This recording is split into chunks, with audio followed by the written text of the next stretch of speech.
Sure, he's special, but new research suggests if you tell him that, you'll ruin him. It's a neurobiological fact. What do we make of a boy like Thomas? Thomas, his middle name, is a 5th grader at the highly competitive PS 334, the Anderson School on West 84th in New York City. Slim as they get, Thomas recently had his long, sandy blonde hair cut short to look like the new James Bond. He took a photo of Daniel Craig to the barber. Unlike Bond, he prefers a uniform of cargo pants and a t-shirt emblazoned with a photo of one of his heroes, Frank Zappa. Thomas hangs out with 5 friends from the Anderson School. They are the smart kids. Thomas is one of them, and he likes belonging. Since Thomas could walk, he has constantly heard that he's smart, not just from his parents, but from any adult who has come in contact with this precocious child. When he applied to Anderson for kindergarten, his intelligence was statistically confirmed. The school is reserved for the top 1% of all applicants, and an IQ test is required. Thomas didn't just score in the top 1%, he scored in the top 1% of the top 1%.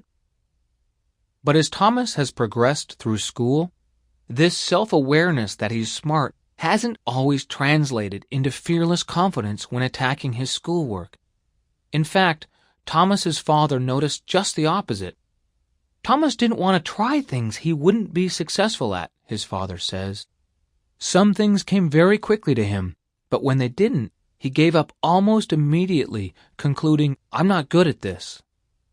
With no more than a glance, Thomas was dividing the world into 2, things he was naturally good at and things he wasn't. For instance, in the early grades, Thomas wasn't very good at spelling, so he simply demurred from spelling out loud. When Thomas took his first look at fractions, he balked.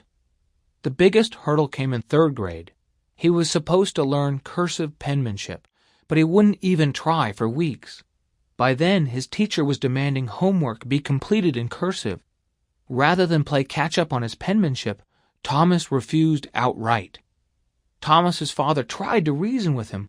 Look, just because you're smart doesn't mean you don't have to put out some effort. Eventually, Thomas mastered cursive, but not without a lot of cajoling from his father. Why does this child, who is measurably at the very top of the charts, lack confidence about his ability to tackle routine school challenges? Thomas is not alone.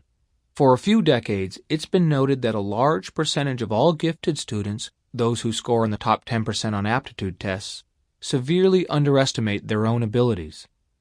Those afflicted with this lack of perceived competence adopt lower standards for success and expect less of themselves.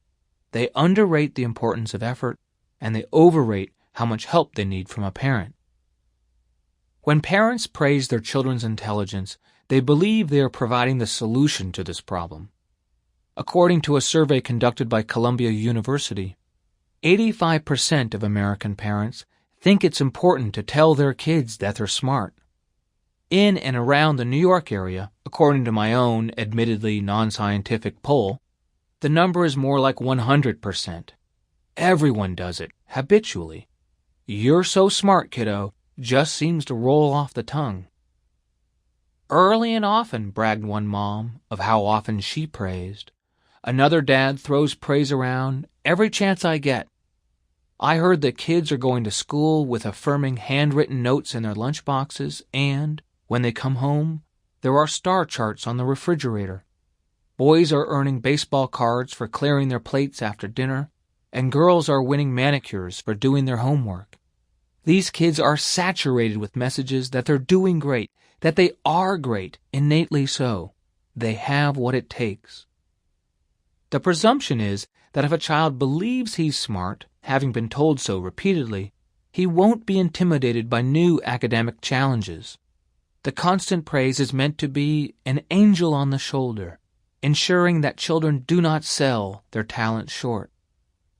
But a growing body of research and a new study from the trenches of the New York City public school system strongly suggests it might be the other way around.